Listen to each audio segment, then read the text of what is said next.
great pleasure of introducing our panel. Starting at my far right is County Attorney Mike Freeland from Hennepin County, known to most people as Minneapolis and its surroundings. Sitting next to him is Wendy Polhouse, who is an Assistant U.S. Attorney in Washington, D.C.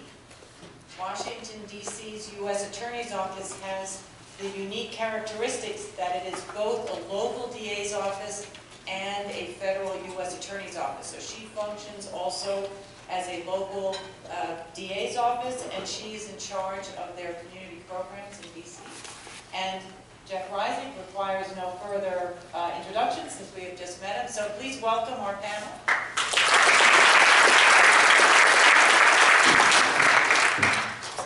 So since Jeff just told us about one of his programs, I want to give Mike and Wendy a chance to take a few minutes to talk about a program in their office that they're particularly proud of. And Mike, I'd like to start with you. Well, thank you very much, and good morning. It's nice to see some familiar faces here and also some new ones. And Sam, thank you. This is really a great job. And for a guy who's running for office to plan a conference like this, Sam, you got more guts than I do. Because I'm running for office and I'm barely here for a day. Let me talk about juveniles and reaching out and using the community juveniles. And Jeff, I thought your comments were great. I wish I had a volunteer base, but I'm inspired, so I want to try to go do some of those in my next term. Hennepin County Attorney's Office in Minneapolis and all the suburbs is 1.6 million people. I have 200 attorneys, 200 staff people at a $58 million budget. I'm also the general counsel for the county board, and I do all that civil work. So on that, I consider myself general counsel for a $1.8 billion business. So we keep busy. We have a lot to do. But we have way too many juveniles in our system, upwards of 12,000 when I returned to the office in 2006.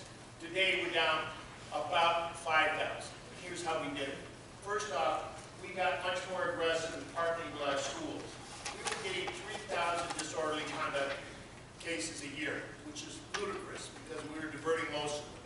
So we went and talked to all the school superintendents and said to them, cut it out. Quit giving us pushing in the hallway cases and one we shouldn't have. If the cases you send to us deserve real attention, we will give prompt attention quickly. But instead, we want to work with you directly in the school. We assigned a prosecutor to each high school and to most middle schools. And that prosecutor has to visit that school at least 3 times during the school year. And I visit with the superintendents at least twice a year. We go right in those schools and try to talk with the counselors and people, and so they know who we are. So when there's a problem, they call that designated prosecutor. The second thing is we've worked with our local law enforcement.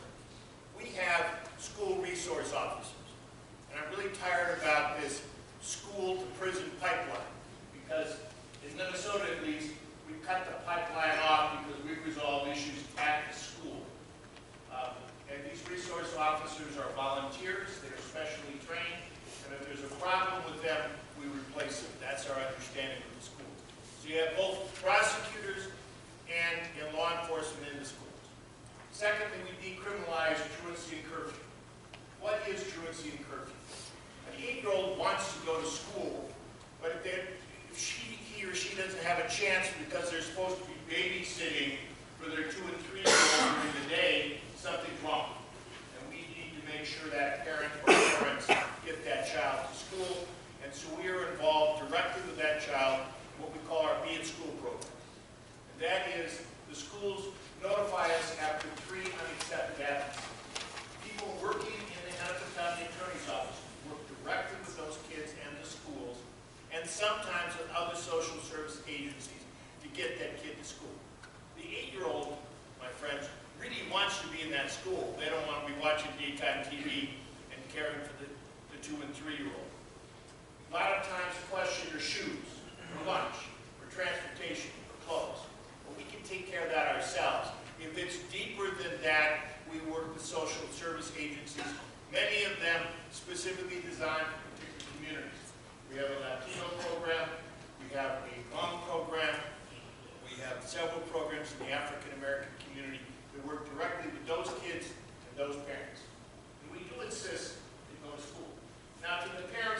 to us, come on, I'm too busy, I'm trying to put food on the table. I didn't do very well in school, but so I can't afford to have Susie. I need Susie to be babysitted. Well, I went to the legislature 10 years ago, and under our child protection statute, requiring a child to go to school is the same as mandating that a child has to have clothes and food and shelter. And arguably, we can remove that child from the family if the mother or father doesn't make them go to school. Have I ever done that? No. But the threat is there, and we have used that on occasion to make sure parents take it seriously. Curfew is another. We used to load up the juvenile court with all these kids out late at night. So, that's okay. Why is a kid out late at night? The kid is out late at night because there's no supervision from the family. They're not doing well in school in the first place, or because the family situation is so serious to that kid's health that they want to stay away from either mom or dad or both. That's a social service problem in many ways. That's not a criminal justice problem. But we use our criminal justice tools to get services for that kid. I don't want any kid in Hennepin County to have on their record as an adult that they were truant or they violated curfew. That doesn't do that kid's record or future any good. Solving the problem, making sure they're in school and off the streets late at night is. Putting something on their record simply isn't it. We have also, we now divert a third of all our juvenile cases that get to us. Steal 50 bucks of stuff from Walmart. Should you have a criminal citation? Should that go on your record? Should you have to appear in juvenile court? The answer is no. And so we work with diversion groups, including Diversion Solutions. I'm not going to give them a promo here, but they work with a lot of our kids to help those kids resolve the issues in many ways, like Jeff, his program does. So, direct input in school. It's great for our prosecutors to go to school or go back to school. It's great for the cops to know we're going to be there back them up. It's good for the schools to know that we'll take serious cases seriously, so don't just give us junk. And it's good for these kids to be able to drop their criminal record. Now, don't get me wrong. We still prosecute juveniles who commit serious offenses, but we try to understand why they did it in the first place. And I think, much like Jeff's program, it has its ups and downs. The cops didn't love me in the first place, but it's just right. And I would just challenge anyone in this room, particularly the men, without being sexist. I bet you there's something back there in that childhood memories of you when you did something stupid. You probably didn't hurt people, I hope not. But, I'm just really glad that my record when I was a juvenile way back in Minneapolis so long ago I can hardly remember didn't come with me. I mean, it was stupid. Without Halloween starting a tractor and driving down the street. Dumb thing to do. But, they scared me. They took me to the police station. My father had to pick me up. My father's a Marine Corps colonel. That was not pleasant. The great part about it is it scared me enough I didn't do something stupid like that again. Well, I was lucky because I had a dad like that. Not everyone else does. But we need in our communities to build the kind of programs to make sure the community is protected against violent youth, but recognize the difference between violent crimes and juvenile indiscretions. Thank you. Wendy. Good morning, everyone. The reason I was so glad that I was here for Ms. Temple's comments, and the reason why I want to remind everyone in the room that in your community you have a Ms. Temple, and it's your job to go find her, introduce yourself and your office to Ms. Temple, and then ask for her partnership. Too frequently, communities feel like criminal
girls who are 10 years old who are dying, and that can't be, right? And I also, we also like to spend time speaking to inner city communities about it. You do not come forward as adults from crimes.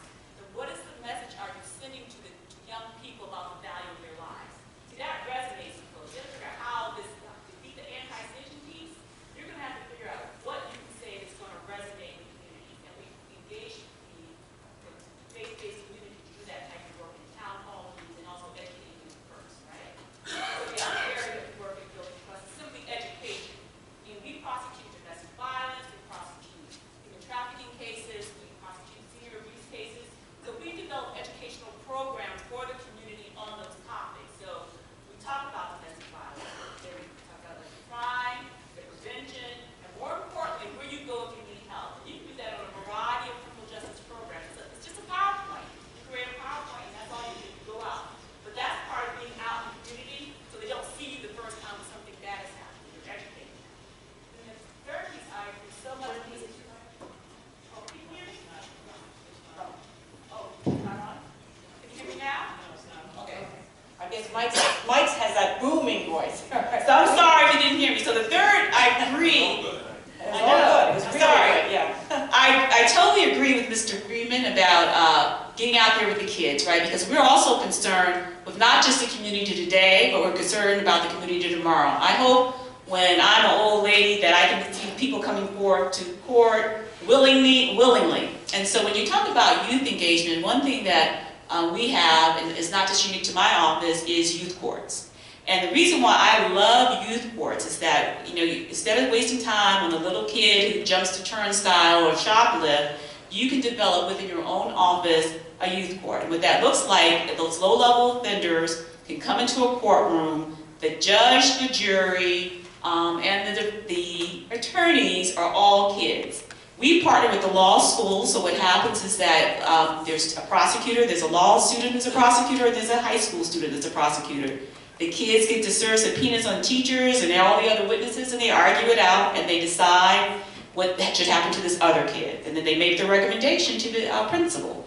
And that's the way you can handle those low-level cases. But also what's important about youth courts, a lot of times kids want to take street justice, right? Because they feel, because of this anti-snitching piece, that justice, legitimate means justice is not for them. But when you have a youth court in a school, then people are thinking like, oh yeah, court is something that we can participate in and get justice. So it's very much a restorative justice program. I'm not the expert on youth court. There's Global Youth Court Association. There's a lot of information on their website on how to establish a youth court. And that's something that's relatively easy to do and a lot of fun. And you can also involve your school resource officers. We certainly do. Because sometimes I love to see the kids and the cops fight about Fourth Amendment and why you stop us all the time. And so that's a great dialogue for kids to have. Why do you stop us? And they can have that conversation. So that's one of the things about being involved in the schools. We also teach a curriculum called Project Lead, and if anybody's interested, I can send you the curriculum. It's for a 5th grade audience. It is a law-based program that's taught by both our support staff and also our lawyers. Topics involve, for instance, snitching and anti-snitching, drug abuse, bullying, internet safety. So each week, each is bi-weekly, and we go in and just simply teach those topics to that population. And then finally, another particular program that I'm proud of is that every year we have a Breaking the Silence on Youth Violence. And one of the things is really interesting to engage kids about what's going on in their neighborhood. Because often kids simply they feel like they're the missing piece, that no one's asking them. So we do have every year we have this summit. I have now grown out of my present venue. We have 600 kids coming in citywide. Each year we talk about a topic that's relevant to them. Like, for instance, one year is sex abuse, like what's happening with the school, and making both young men understand what the rape culture looks like, but also making sure girls understand where they can go and what's appropriate behavior. And that's a hard topic to take on, but it can be done with your nonprofits, your rape crisis centers who come in there and help us, our Department of Behavioral Health, they come in as well. So again, it is important to engage kids. It's important to engage the leadership in your community because they can say things that you can't say, right? And then just simply educating, right? Educating people about prevention. And in all your educational programs, you're going to be you're going to talk about victim support, right? Because you're going to be talking about your victim witness unit, or whoever does that work in your office, about how you support victims, and also, more importantly, how you don't lose victims. Because I think a lot of people think that victims get killed, and that's not the reality in the country, right? And so I think you have to educate the community on that topic, and you can do that by just simply doing that education on substantive issues in the community. So Jeff, I just want to give you 1 minute. I know you have a lot of other programs. 1 minute just to give us a few tidbits of other things that you do in your office. Sure. And then we'll get back to you. Yeah, keep it brief.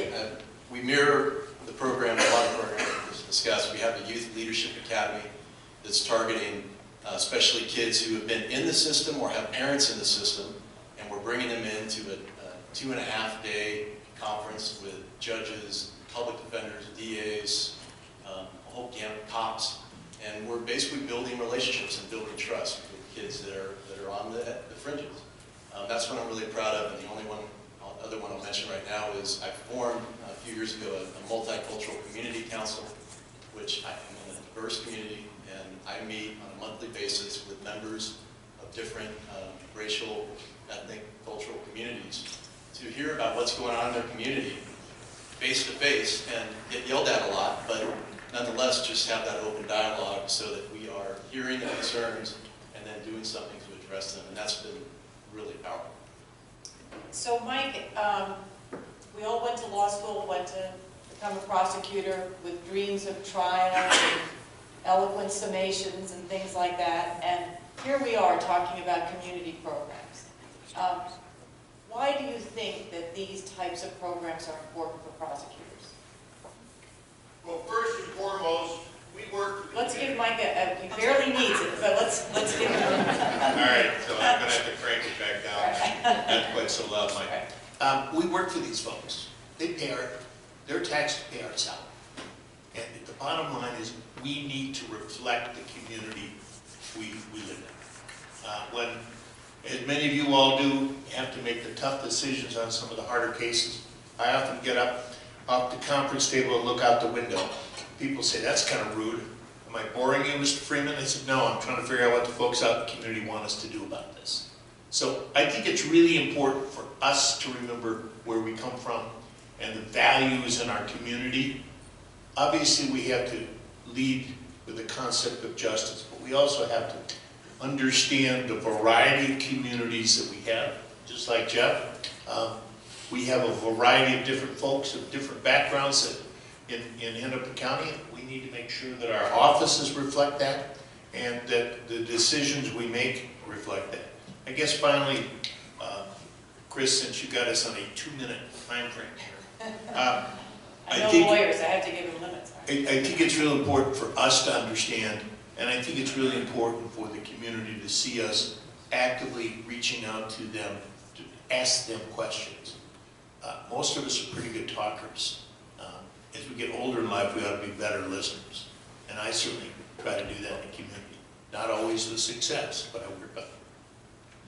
So, Wendy, the flip side of that question is, how do you think this work in the community helps us as prosecutors? How does it help people within the office? We've been talking about how it helps our relationship with it, but in reverse, how does it help us? This morning, my colleague from the Bronx, she used a word that I use all the time, is the word empathy, right? Empathy. And, you know, when I was on the line and I had my heavy caseload, people would not cooperate with me. Some days I felt frustrated and say, look, I wish I could just dismiss everything because it's just too much. Or sometimes I might have caught myself being angry and frustrated with a victim or witness, right? Where I have forgotten that while this is my 100th time, 1,000th time doing this, it's their first time going through this process, right? And so I always like to focus on a story that I had where I had a case where it was an armed robbery case, and every witness who came there said, I didn't see it, I don't know, the same blank thing that we get sometimes. And I was really on the verge of writing my dismissal memo to my boss. But then somebody had, at the time I would say use the word force. They forced me to go speak at an elementary school graduation in the exact same neighborhood.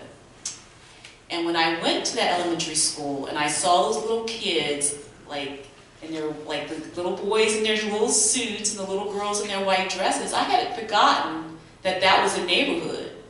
I had forgotten that there were little kids in that neighborhood who have a right to go to school and not be shot at. I had forgotten that. I couldn't believe that I had forgotten those things about the community, that these were people who, and kids, who had the right to be in safe neighborhoods without guns.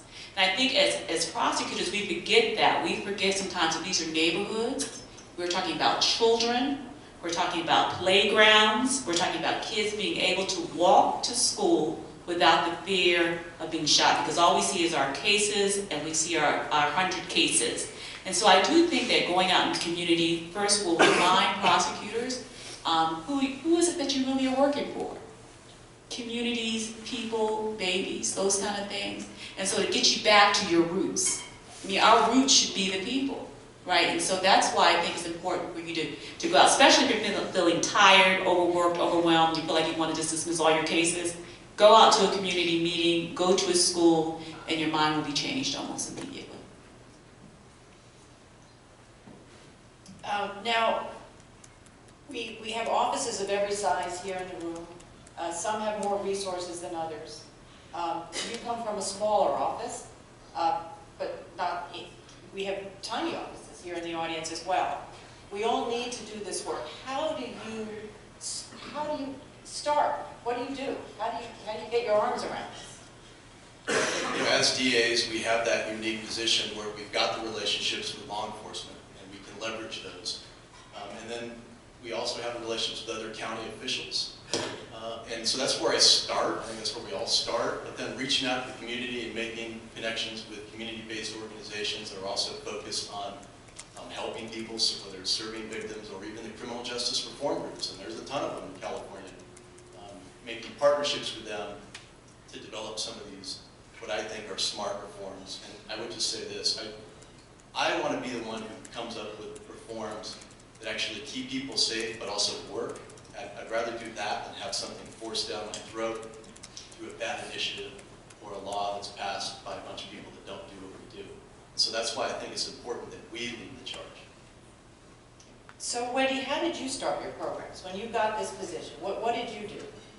So the first thing I had to figure out was, when we talk about the community, where do you go to meet them, right? So just generally speaking, you're going to go to churches, recreation centers, senior homes, your civic association meetings. You're going to talk to your police to figure out whether they have established groups and meetings of that nature. And so once I figured out who were where should I go, right? Then you go and you just simply listen. Right? You gotta listen. I agree totally with Mr. Creven. You gotta listen to figure out what is the problems in the community, and not also like what are the problems in the community. What is your ask from the community? Right? What do you just don't about this? You have to also say what is it? Like for instance, what you really probably be asking for is partnership to solve these crimes. That's what we really want, right? And so you're gonna just do that type of listening, and then once you hear, it's gonna be apparent to you what your goals are. You know, because people are going to talk to you, they're going to say, domestic violence is an issue in our community. They're going to identify it. Or perhaps you're going to go to some of the more marginalized communities, like for instance, the LGBTQ community, in which you're going to hear, transgender women are having a difficult time in our community. What are you going to do about it? So you're going to have to listen, and then once you hear, your goals are going to be identified by the community. And you have to go out and listen, and then once you do that, you'll know where to go. Mike, any suggestions of how you start, how you get these programs off the ground? Well, I think both Jeff and Wendy have made some good comments, but let me suggest to you that the elected prosecutor or her or his top leadership can't do it by themselves. All of our prosecutors have got caseloads that are way too high.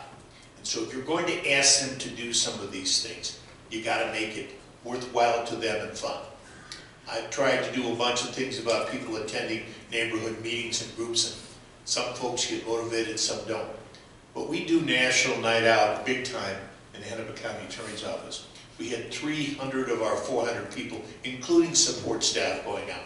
We have contests to make it fun. We have lots of fun swag to give folks. We have congratulatory lunches for the division that has the most people, and then we provide opportunities for folks to tell what they learned. And so now we have people standing up in line waiting to sign up for National Night Out. when I started about 6 or 7 years ago, we had 25. Make it fun. This is of your lawyers, you mean? For your lawyers? No, the lawyers, we have 175 of our 200 lawyers went.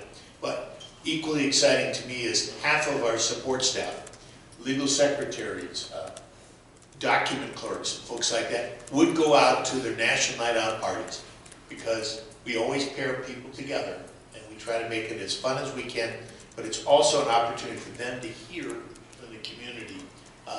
It's really helped us get out of the silo and into Jeff, you mentioned some funding that you got for your neighborhood court.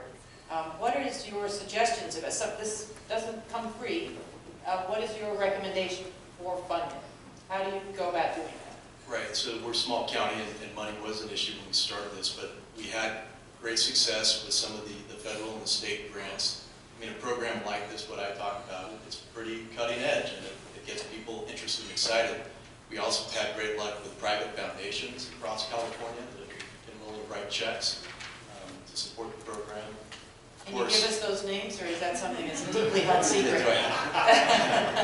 No, I can send a list of some of the foundations that provided money to us. And that's a hot topic in California. Anything to do with reform is usually a hot topic. And then also just, I've had MOUs, agreements with the University of California at Davis. So they actually contribute a significant amount of money to keep this program going because it's consistent with their values.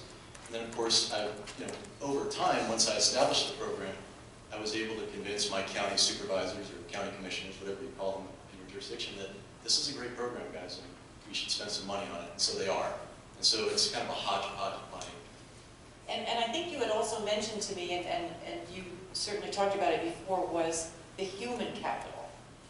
Is though you may not get funding, you've done a tremendous job in getting volunteers.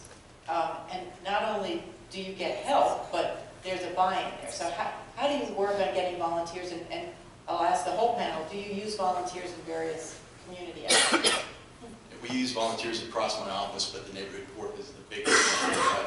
As I said, hundreds of volunteers. How did you get them? I mean, right, it's a constant recruitment process. We're going up and sitting out booths, you know, at fairs and markets, farmers markets, university events. I mean, we're just across the county, and I'm sending prosecutors and other people to recruit these volunteers. I want to mention this because, you know, Viola's diverse. We're kind of demographic, or politically, we're right in the middle. But to my conservative friends, they love this program because I tell them, guess what? We're using all of these volunteers to handle criminal cases and save thousands of millions of dollars in the system.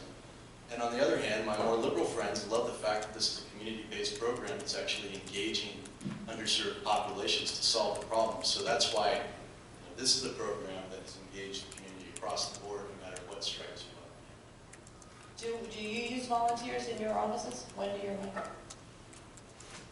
Yes, we do. And one of the things, some of this will cost money, but I really don't pay for anything. And what you'll find is that once you start engaging communities, like I don't pay rental fees for anything, right? And then, so when I want to have a town hall, at this juncture of engagement with the community, I just expect that someone's going to come forward and say, hey, Wendy, we're going to let you have our hall for free, right? Because that's what engagement looks like.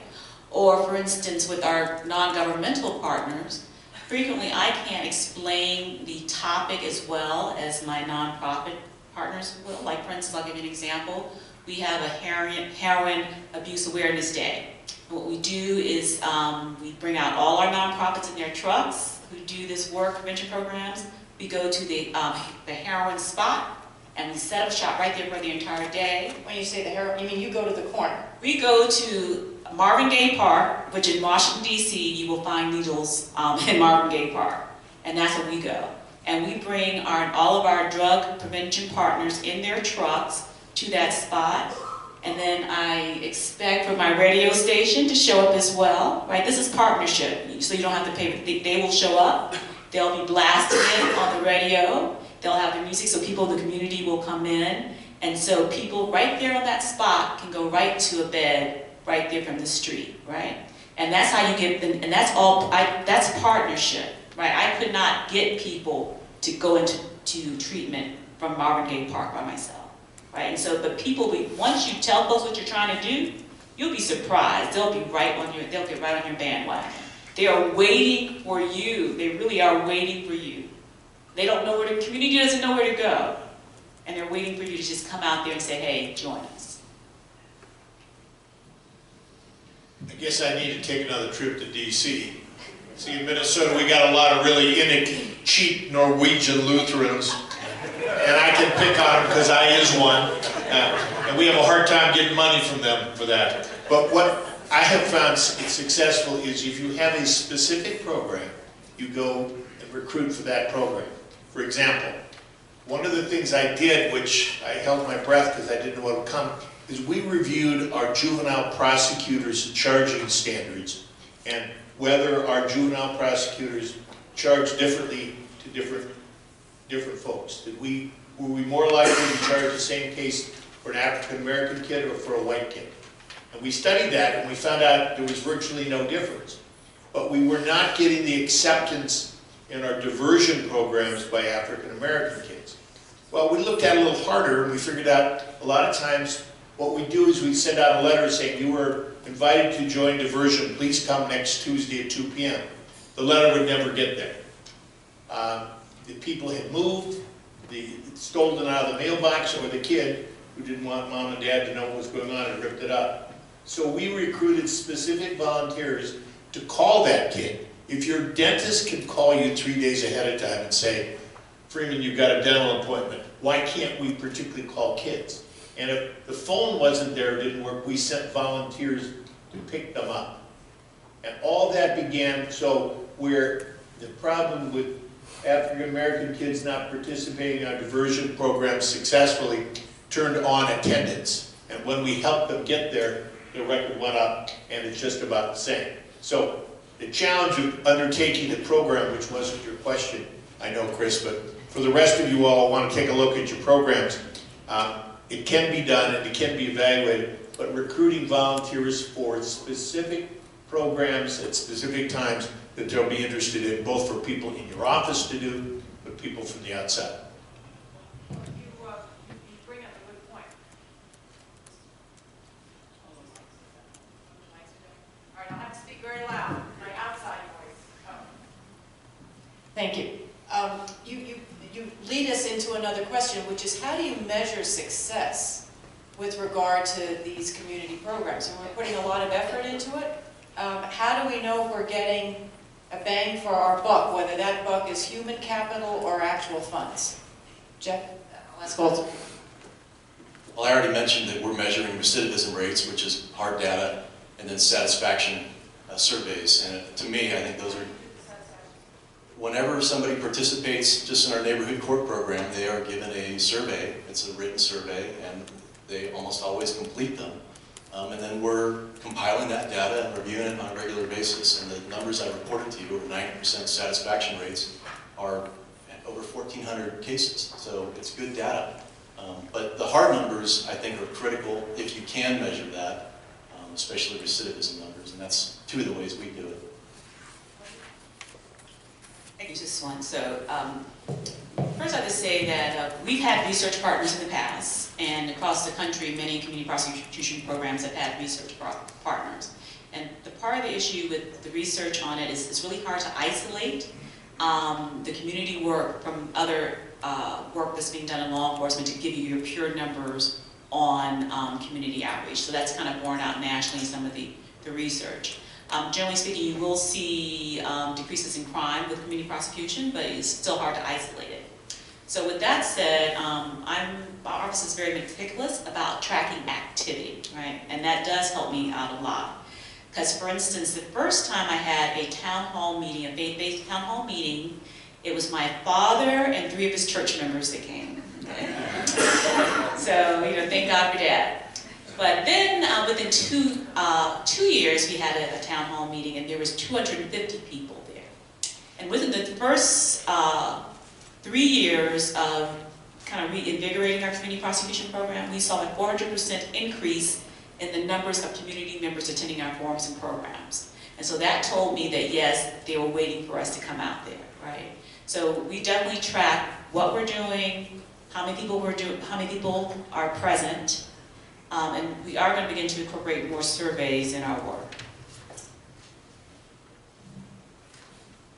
Well, not to repeat what Jeff and Wendy said, which are good ideas. Like you all, we have a budget. The county board looks at me and says, okay, Freeman, you've got 6 people working in your Be at School program. How many kids are in school because of what you do? And so we keep pretty darn meticulous records to see which kids would come, do they go back to school, what are their number of unexcused absences. On the diversion programs, which we also spend money on, how many of these kids actually went through the program, did they recidivate? So those kind of internal programs. And by the way, I had a problem with being able to keep some of these records because with our prosecutors being so overworked, it was really hard to take money that I was going to get from the county board and spend it on a statistician or a researcher or even a person who would keep the numbers instead of another prosecutor. I finally convinced them that if the district court could have all these kinds of folks, so could we. And so now I can fight with the district court who claims their programs are better than mine, and I can show them differently because I've got somebody who knows how to count. Do you, this is sort of goes again to an internal question, do you evaluate your lawyers in any way with regard to whether or not they participate in your programs? And if so, how do you deal with it? And do you think it's appropriate? I don't know. Should they only be judged on their trial skills? Is this part of their work that they should be judged on? Just generally speaking, what do you think? If you had a prosecutor who said, you know what, I just want to try cases. I'm a red meat kind of guy. I'm not going out there and talking to the community. How do you deal with your own staff with regard to community issues? And we'll start with Jeff. So we wrote it into the performance evaluation. It's actually a specific category where they're evaluated, and that is a big motivator, obviously. So that's how we've done it.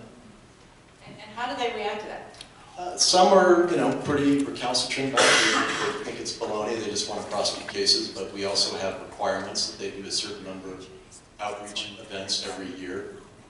I'd say the majority of our prosecutors, they understand why we're doing it, they believe in it, and they're very successful at it. Do you train your lawyers in what to do when they go out in the community?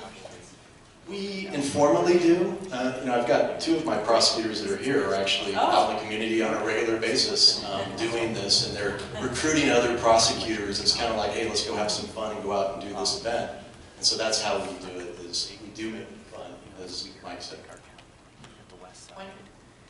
Depending on the administration, yes, it can be, sometimes it's a part of our work plan, and sometimes it's not a part of our work plan.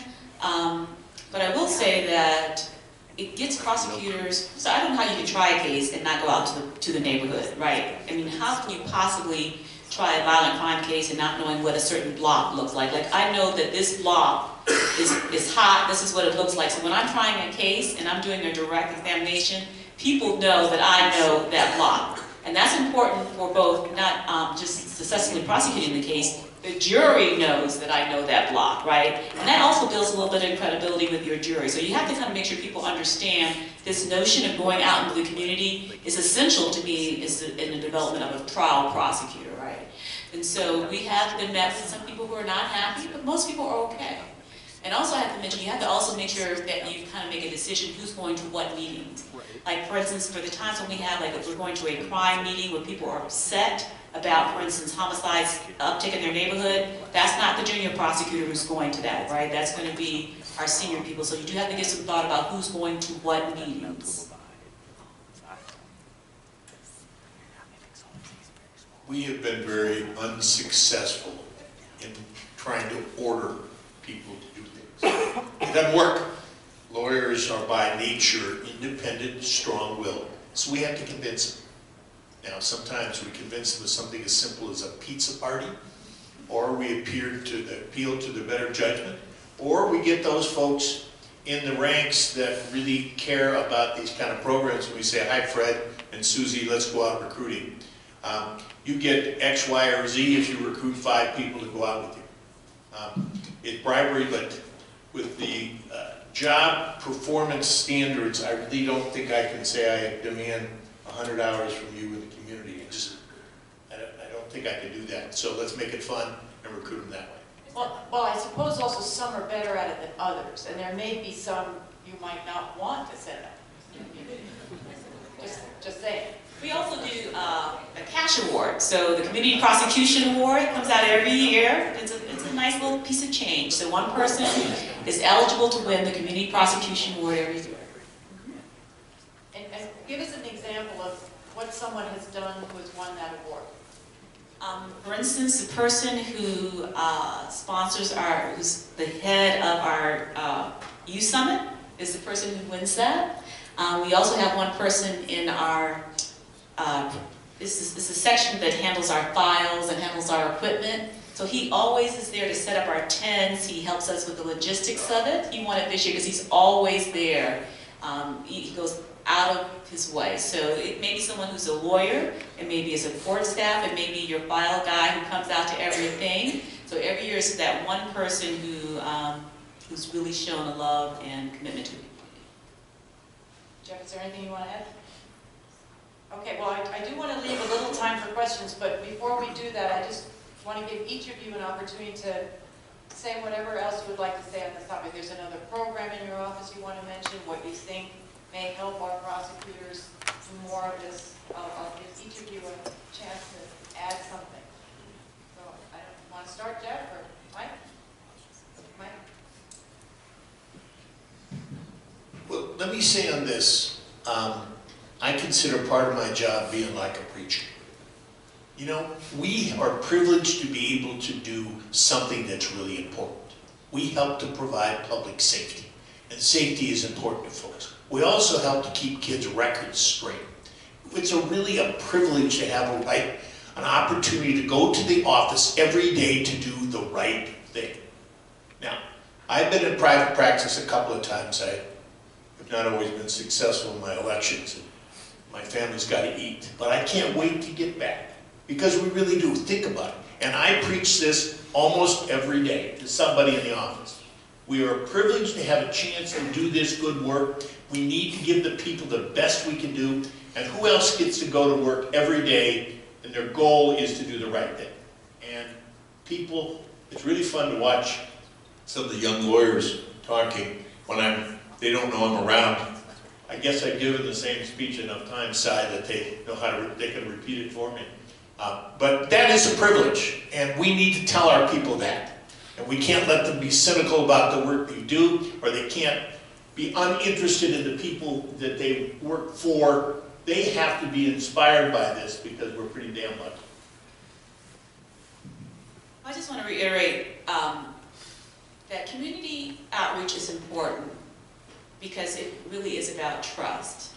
And I'm going to give you an example. This summer, again, we had a young girl who was shot, 10 years old, at the ice cream truck. And all summer long, no one would come forward. This case really bothered me all summer long.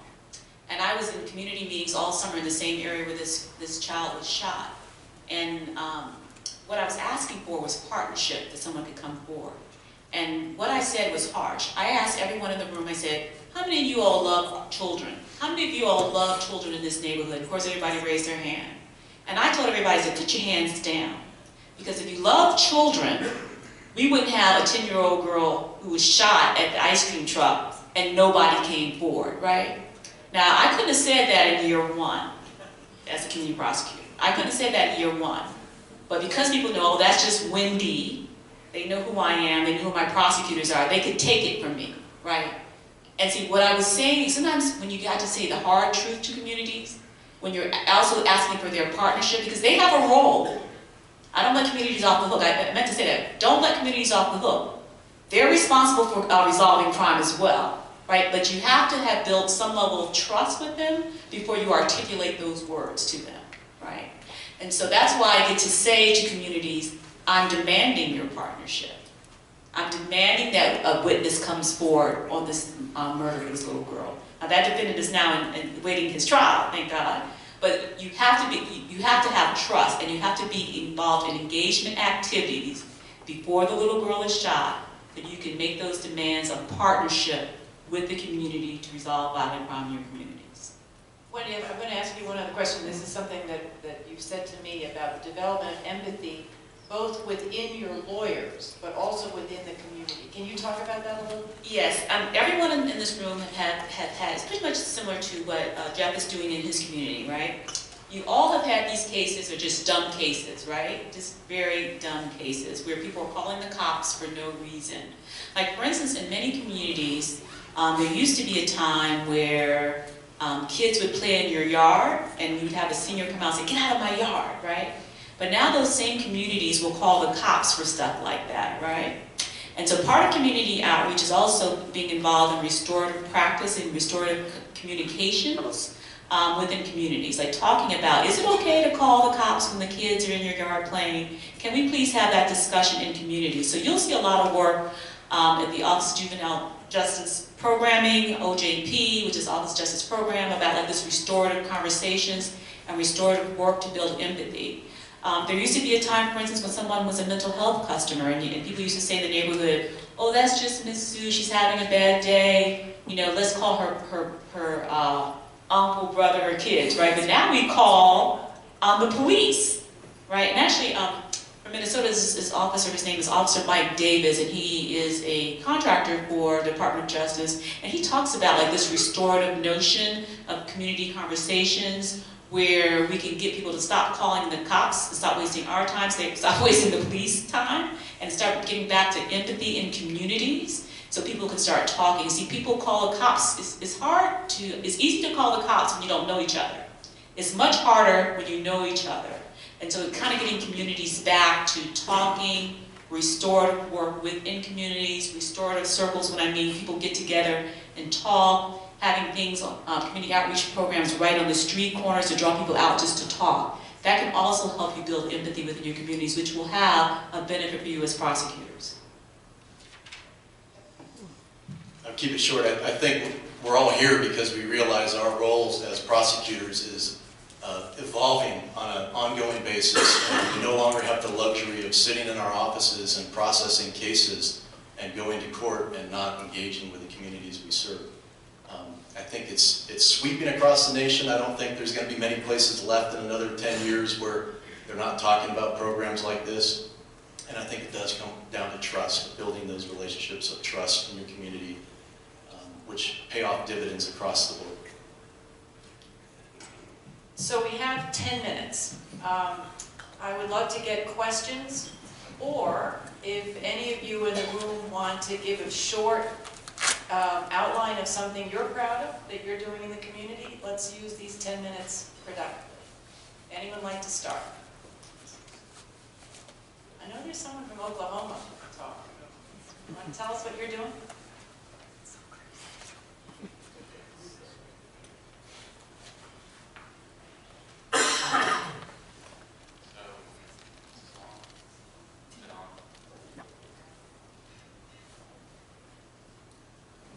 Or maybe it is now. Yeah. Okay. So what we've done in our community is we saw a time and a need for a youth shelter. And there was a group of us inside the community that got together, specifically me and one of the ladies who were on a youth services board in our community. We had a lot of kids that were going into state custody. There was no place for them to go. The shelter that they had was completely, it was trashed. You walked into it, it's embarrassing. So we got together and went into a community. This is a community that's 25,000 people. So what we did, we needed about $1.3 million to build a new youth shelter. And all of us got together, we raised the money and built a brand new shelter for our community. And as those kids have gone in there, it's put them on a completely different trajectory. And as far as that goes, we've got other communities that are actually sending their kids to in Duncan, Oklahoma, actually sending their kids into our facility because that facility is well maintained and well taken care of. And we've started another program similar to that to the north end of my district as well. We're looking to build a domestic violence shelter for women. It's going to cost $250,000, but we're bringing the community in and raising those funds so that everybody inside the community actually has a buy-in and they've invested in this and it's making a difference. I think that's what you were talking about. Yes, and you said your population was what? in Duncan, and I'm the elected district attorney for one district in Oklahoma. I have 4 counties. It covers about 4,100 square miles, 135,000 people. So Jeff, I would say small area. I mean, I've really got a small area, but this one community is the largest community in these 4 counties, and it's 25,000 people. So, there are things going on there as well. Thank you. Anyone else? Any questions?